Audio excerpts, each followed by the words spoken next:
This assessment asks us to work backwards to prepare this molecule through a Negishi reaction.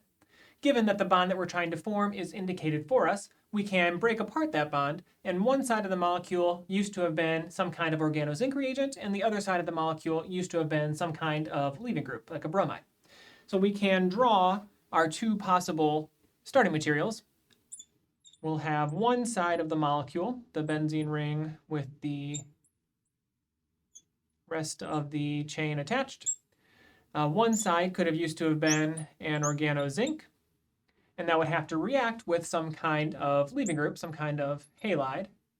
This is a 7-carbon ring with a double bond, and the bromine would be here. And it also has this oxygen ring attached.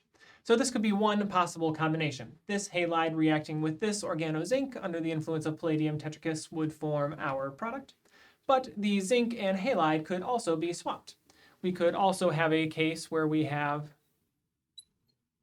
the benzene ring as the bromide and the other group as the organozinc.